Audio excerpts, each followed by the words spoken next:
And he goes, tell them the truth. Don't walk out that door. My husband's voice was surprisingly calm. I followed them out the door. I was almost in the car with them. I don't even mean this as a gender thing. You just you gotta be some level of coward to not defend your husband. No, not saying anything. I can understand the shock. You walked out! So, this is a story of how a lady didn't defend her husband when it mattered, and she's asking, is the relationship over? Okay. So I'm going to skim through it because it's a long post, but I'm going to give you guys the most important parts, the parts that matter. I met my husband when I was 20 at the gym. I was trying to lose some weight. He eventually noticed that I was sticking to my New Year's resolution. 2 months later, we were dating. I learned that he was from Indiana, and he had stationed there in Texas for just over 2 years at that point. Eventually, he met my family. My parents liked him. My siblings liked him. And so all in all, my family loved him. I had set up a surprise for his birthday. His actual birthday. Nothing extravagant, but his two roommates were immediately on board and told him they were going on a couple trips for the weekend. My family wanted to come to be there for a surprise and cake before heading home, and a handful of other friends. Everything was in place for the plan, was that I would hide behind the door and jump on his back and cover his eyes when the lights would come on. So I heard his truck pull into the drive. Everyone hid. It was almost pitch black in the house. He opens the door and shuts it, takes a few steps in, and I jump on his back. Everything happened so fast. I immediately flipped over, slammed into the ground. The lights came on. I felt sharp, intense pain in my shoulder, and my ears were ringing. Yeah. That sounds accurate. He was horrified at what happened, and my brother and my dad started yelling at him. He was trying to help, and my mother and his roommate had to get between him and my father and brother. He just kept apologizing to me. So we spent the birthday in the ER. I had a separated shoulder, a broken collarbone. That's why a lot of us don't like surprises. Some of y'all don't realize who's getting surprised. You're clouded by the fairy tales that you got in your head about how good it's going to be and everything and stuff, and it's going to be so nice. But basically, you're jumping on the motherfucker. You're jumping on someone. Essentially, that's what he's doing. What's the surprise? You scaring him? And then what happened? Then he realized he's surrounded. He got scared? Yeah. Well, a scare's fine. I guess they were hoping like, oh, you'd be like, oh, and they're like, oh, it's all the people. I don't think you see the best of human beings when they're scared. A lot of things can happen if you're scared. I can jump you, I can run, I could shit and piss myself. Here's an example. So we spent the birthday in the ER. I had a separated shoulder and a broken collarbone. I was initially furious at him for doing that and didn't want him around me, so he sat in the waiting room. By then, my brother and father had calmed down and realized for what it was. What was he supposed to think, walking into the house believing it to be empty and get jumped from behind? Eventually, I agreed, let him come back, and he immediately started to cry and tell me how sorry he was. He would never do it again. Never do what? Well, I mean, you love somebody. You hurt them. You see them in pain. Yes. You're gonna say you never want to do that. It's not. I'm not saying that he's wrong for saying sorry. It's just the phrase "I'm never gonna do it again." How about you don't scare me and I never do it again? Of course, I understand that it was not my intention, but the "I'm never doing it again" part is weird to me. Yeah. No, it's not weird that I think that. I think it's what people say. I understand. So it's what people say. I know that's an abnormal thing. You hurt your wife. You probably, if she's in the ER, not going to be like, don't ever scare me again. No, I'm not going to say never scare me again. I'm just saying, yeah, sorry. She's in pain in the ER, I probably wouldn't say. I'm not going to say, bitch, serve you well. I'm not going to, obviously I'm not going to. I hope not. Sometimes people read these stories with like so little emotion. I'm like, are you guys? I'm not gonna be. No, that's not even what I'm saying. Yeah, it is a fuck up. But you know, I ER with a dislocated. Hey, yeah. I bet you're never gonna do that shit again. Yeah. Equal lefts, equal rights. I never said that. He struggled more than I did to put this behind us, but I kept up with my schoolwork, and we continued to grow close over the years. Eventually, he asked me to marry him, and it was a no-brainer. It was hard for him to say goodbye to the Air Force, but he wanted to settle down. We had a move between our wedding when he finally left the service. By then, I was working, had a very large amount saved up. As we waited where the FAA wanted him to go, we stayed with my brother and his wife in my hometown. He knew how much I missed my hometown, so we decided to buy a house, and we would commute almost an hour and a half each way. It is a huge sacrifice on his part. So he wanted to be closer to her hometown. He moved there, and he was willing to commute to work about an hour and a half away for her. Okay? All right.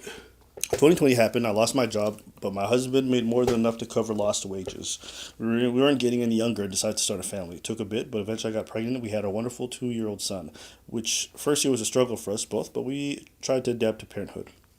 My husband struggled more than I did, but I helped him. If you've kept up with the news, the FAA, which I think that's for the people who attend to flights, so those are the people who manage the airspace and basically flight towers. The FFA is short staffed with not enough controllers, so my husband works mandatory overtime, and usually most shifts are 10 hours.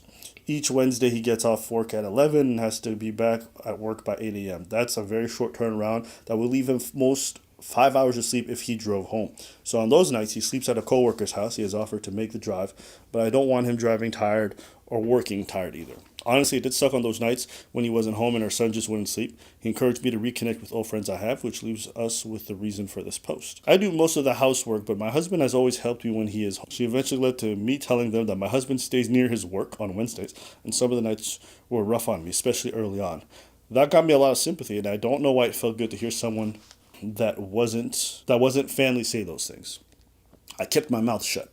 And when they said my husband should suck it up and take care of his kid, and that their husbands commute 2 hours to work each way, I wanted to say, well, your husbands have the same hours every day and aren't responsible for other lives. Instead, I just nodded in agreement. It makes me sick that I did that. My husband woke up as much as I did and still does when our son needs him. Last week, my husband had a very rare Saturday and Sunday off.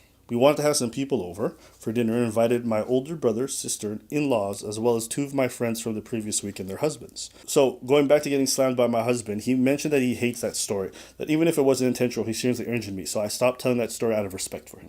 Friday rolls around, the dinner starts, everything is going well. That's when my sister-in-law asks me to tell the story of how I broke my collarbone and separated my shoulder.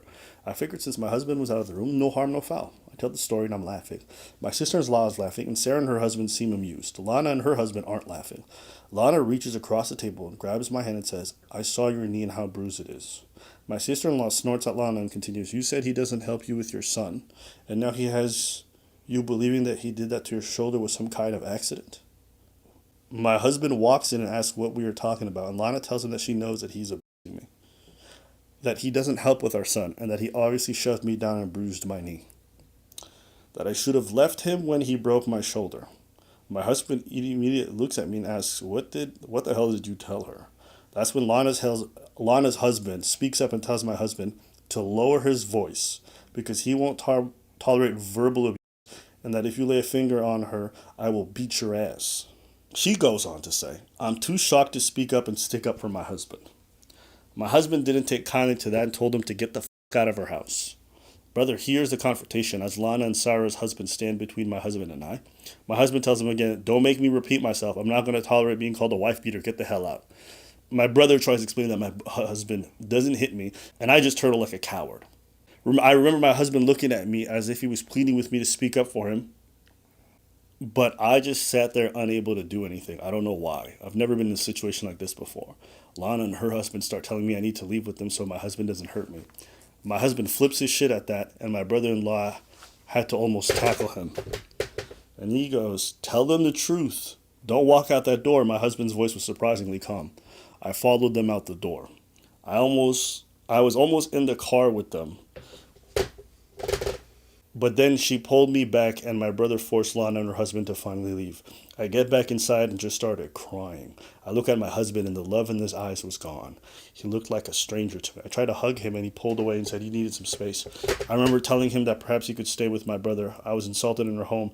You stood by and let our friends lie, and you didn't say a word. You walked out the door with them. You chose them over me. If anyone needs to leave, it's you. I'm not saying you have to leave, but I'm not leaving our house tonight. I need some time and space to think about how to move forward. This girl did something foul, and she suggested he leaves with the brother. That's crazy. I'll just finish the story. My brother agreed with my husband, and I left with them. My brother didn't say a word as we rode to his house. I couldn't stop crying, wondering why I let them in my husband and our marriage like that. When we got home, my brother just went off on me, asking me questions I had asked myself. That my husband never did the things that those friends accused him of. I didn't sleep that night. Every call and text went unanswered. I told my parents what happened. They reached in a calmer manner but aren't happy with me right now. My family's supportive but firmly on my husband's side. Honestly, I don't blame them. I have no excuse for not defending him and trying to de-escalate the situation. My husband wants space, and I'm trying to give him that, but I miss being near him. He has stopped by every day to see her son, but he has been avoiding talking to me. I got a call from him today saying he's deeply hurt and feels betrayed, that he isn't sure if he can trust me again. He still loves me, but he needs to sort things out on his end. But he was considering separation. I told Lana and Sarah to fuck off and never contact me again, but I'm so hurt and angry, very angry at myself. I want my husband back, but I'm not sure if that's possible. I need some advice, please. I want things to be back to normal. I want to picked up and slung over his shoulder as he grabs my butt. I want him to kiss my stretch marks and tell me that he loves me even more for them. What do I do? How can I save my marriage? I'm not gonna lie, I believe this whole story to those last couple nights. Those last couple lines look like some creative liberty in someone's fantasy. But anyways, we're all operating under this being true. It's a very popular post. It was pretty long. Is it real? I say like 60% chance it's real, 40% chance it's fake. But it's a good story. Let's operate on the basis that it's real. Yeah. I'm gonna say something that probably is gonna be unpopular. I don't think it's gonna be unpopular. No, I think it's gonna be unpopular. I'd rather my girl cheat on me than live that. Told you it was unpopular. Living that and having all... No, I think most people would agree with you. Having all those things, me being accused of all those things, and I turn around and I'm like... Because at this point, I can't fight. I can't prove anything. The only thing I got is her. And she leaves out the door with them. Without saying a word. Without saying jack. At that point, you are saying that it's true. You are 100% saying that what they're right. Because you are leaving. I'd rather my girl cheat on me. And I find out. You want to hear even hotter take? I don't think that's a hot take. I think most guys would rather get cheated on than have their partner accuse them of domestic hitting. And I think most guys in the comments will 1,000% agree. Because if she cheat on you, she just hurt you. But if she accuse you, she doesn't just hurt you, she ruin your reputation. She destroy your marriage, it's irreparable, and she made everyone think that you beat her, which is a stain on your reputation forever. And it's a level to this shit. It's like, I told you not to tell that story. Yeah. You tell that story. Totally. God damn, I was right there. Maybe not in the room, but I was right there. This face is a face that all men would make inside if you did that shit to them. Oh, absolutely. That's the only way I could ever look at you again, bitch. Maybe not on the outside, but on the inside, though. That's crazy. Dirty little... You. To be honest with you, ma'am. You Jezebel. I don't even know what... I don't know how you can save this one. I don't know how you can save this one. Absolutely. You can... I don't even know if it's possible to redeem yourself. And that's only for him to make the decision. There's nothing you can do. You can only come forward and be like, you know what? I ex them. I'm not... Even if you ex them and you're like, I'm not talking to them no more, and this and that, whatever, and the third.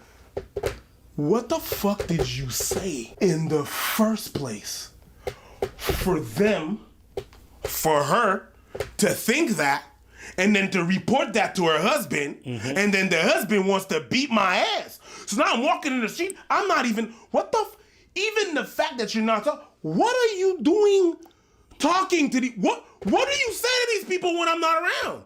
Hey, listen. And I try to pay the bills, and I'm trying to work hard, and this and that and the third, and I'm doing what I'm saying. Hey, you feel I'm not there? Yeah, reconnect with your friends. And that's what you do?